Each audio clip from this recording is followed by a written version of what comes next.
Baiklah, terima kasih sebelumnya kepada moderator.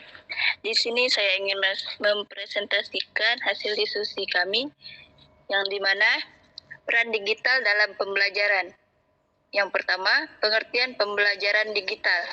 Pengertian pembelajaran digital meliputi aspek perangkat keras atau infrastruktur berupa perangkat komputer yang saling berhubungan satu sama lain dan memiliki kemampuan untuk mengirimkan data, baik berupa teks, pesan, grafis, video maupun audio.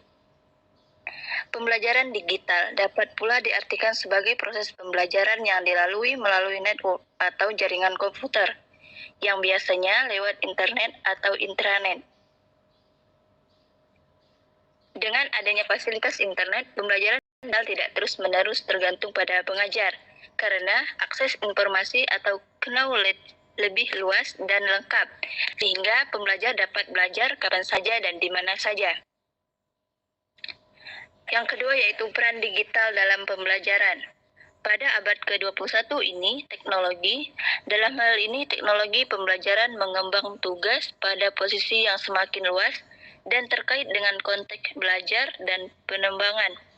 Kemajuan teknologi baru ini telah mengubah bagaimana teknologi digunakan dengan baik untuk meningkatkan dan mengembangkan potensi-potensi pelajar, yaitu dalam definisi teknologi terbaru. Kita sebagai guru atau dosen tentu memiliki pandangan bahwa teknologi berhubungan yang sangat mendasar dengan bagaimana teknologi dan media tersebut digunakan dan apa yang diperlu.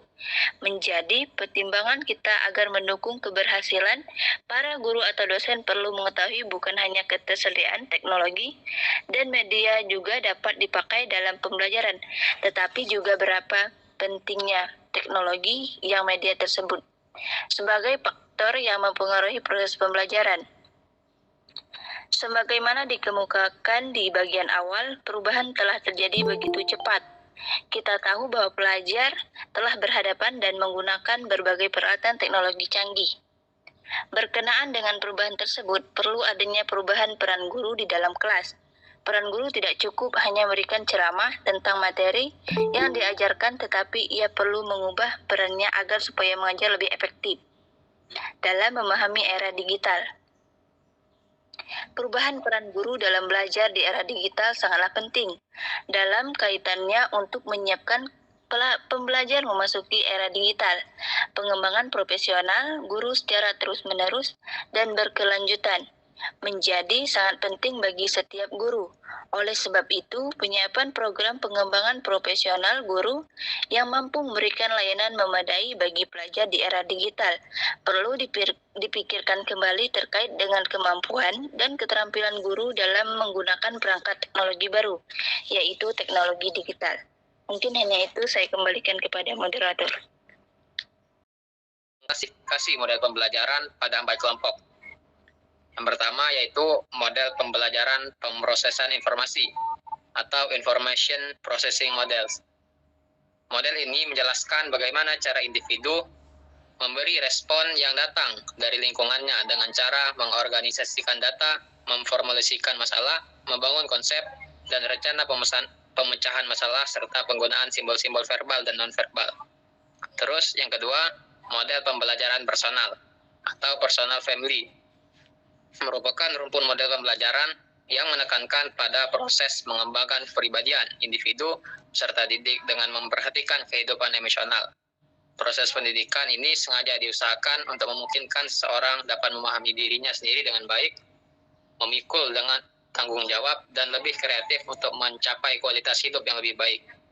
Terus yang ketiga, yaitu ada model pembelajaran sosial atau Social Family, menekankan pada usaha mengembangkan kemampuan serta didik agar memiliki kecakapan untuk berhubungan dengan orang lain sebagai usaha membangun sikap serta didik yang demokratis dengan menghargai setiap perbedaan dalam realitas sosial.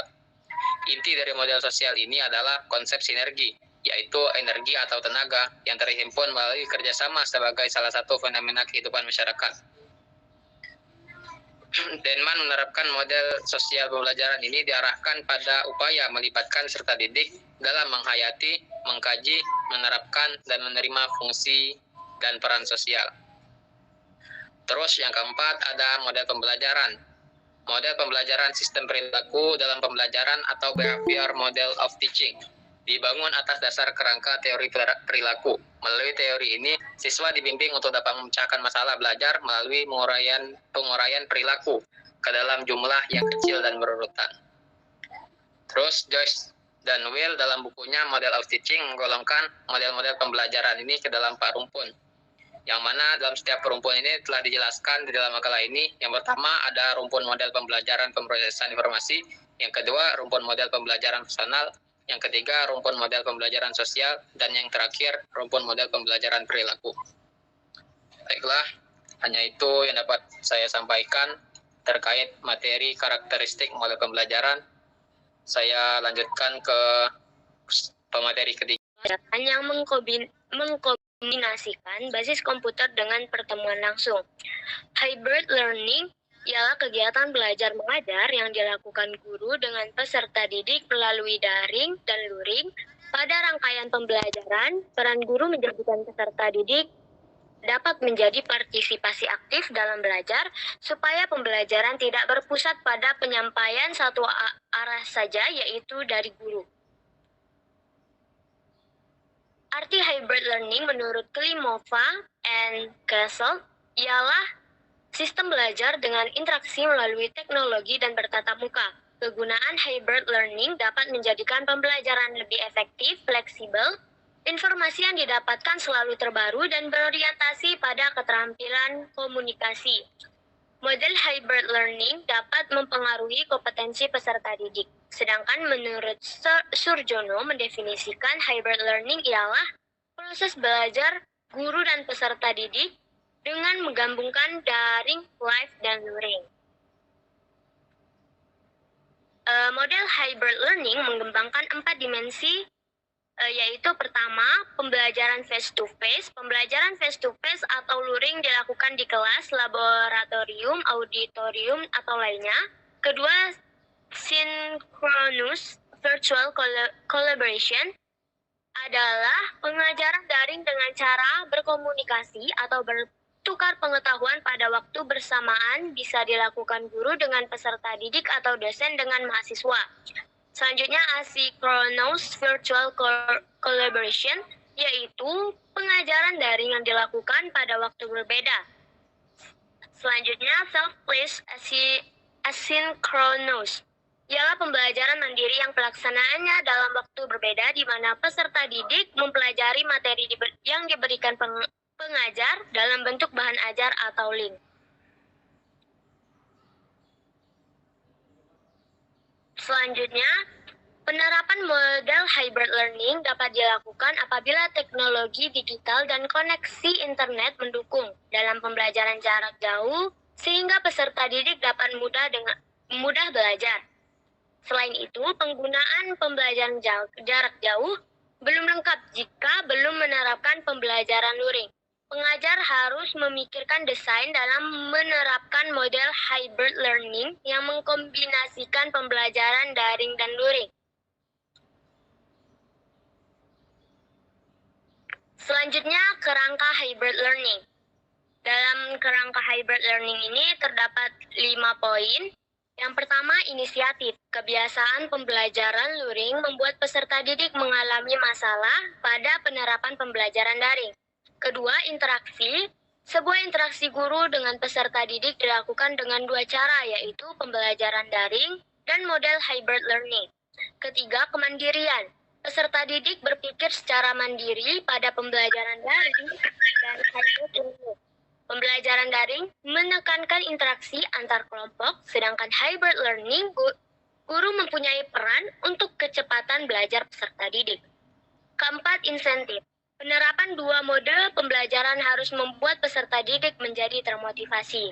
Kelima, peningkatan rancangan model hybrid learning harus diketahui peserta didik supaya dapat meningkatkan hasil belajar dan kemajuan peserta didik. Selanjutnya, tahapan hybrid learning. Ada 4 tahapan dari hybrid learning ini. Yang pertama, perencanaan. Seorang guru harus membuat rencana program pembelajaran terlebih dahulu. Pada tahapan perencanaan hybrid learning dapat menetapkan strategi, metode, media, dan lainnya dalam menyampaikan materi secara daring dan luring. Kedua, pengumpulan dan analisis. Setelah melakukan proses perencanaan, guru dapat mengumpulkan materi pembelajaran model hybrid learning. Ketiga, pengujian. Tahap ini menguji sistem pembelajaran berbasis elektronik. Guru dapat memastikan penggunaan aplikasi e-learning dapat berjalan sesuai yang diinginkan. Keempat, penilaian. Umpan balik dari penggunaan e-learning dapat disampaikan oleh peserta didik dan penggunanya. Kelebihan dan kekurangan model hybrid learning. Kelebihan model hybrid learning, pertama dapat memperluas pengetahuan dari berbagai sumber, kedua pelaksanaan menjadi lebih mudah, ketiga efisiensi biaya dan waktu, keempat hasil yang diperoleh bisa optimal, kelima dapat menyelaraskan kebutuhan, dan terakhir meningkatkan rasa ketertarikan dalam pembelajaran. Kekurangannya yaitu terkendala pada konektivitas jaringan, penurunan gaya belajar pada peserta didik, kurang memahami materi, merusak kesehatan mata, dan terakhir mengetahui pembelajaran secara detail. Selanjutnya, blended learning. Pengertian blended learning. Blended learning merupakan proses mempersatukan beragam metode belajar yang dapat dicapai dengan penggabungan sumber virtual dan fisik.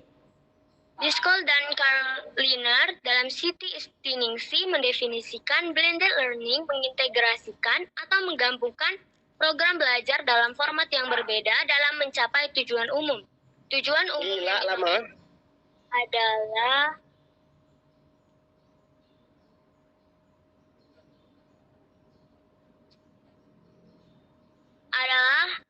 untuk mencapai tujuan pembelajaran tertentu.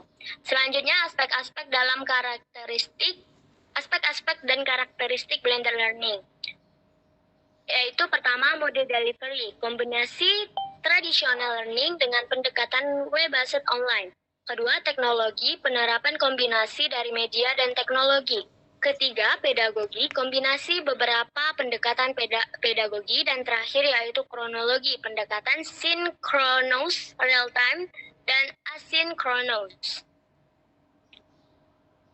Menurut Sarpen, dalam Rusman dan Tiana, bahwa ada beberapa karakteristik dari blended learning. Pertama, ketetapan sumber suplemen untuk program belajar berhubungan selama garis tradisional sebagian besar melalui institusional pendukung lingkungan belajar virtual. B. Transformatif, tingkat praktik pembelajaran didukung oleh rancangan pembelajaran sampai mendalam, dan terakhir pandangan menyeluruh tentang teknologi yang mendukung pembelajaran. Selanjutnya, pengembangan metode pembelajaran berbasis blended learning, yaitu metode mengajar harus dapat mengembangkan motif minat atau gairah belajar siswa. Metode mengajar harus dapat menjamin perkembangan kegiatan kepribadian siswa.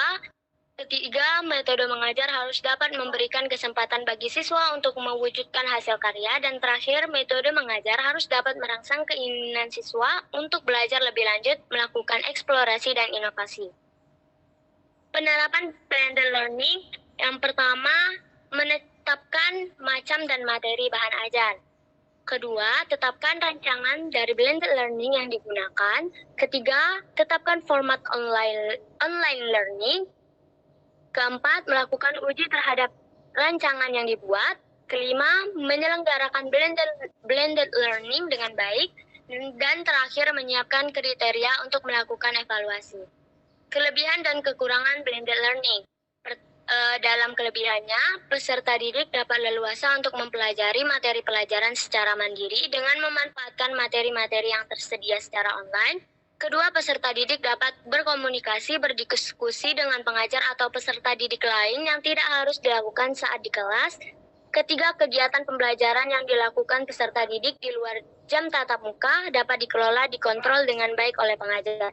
Kekurangannya yaitu media yang dibutuhkan sangat beragam. Kedua, tidak meratanya fasilitas yang dimiliki pelajar.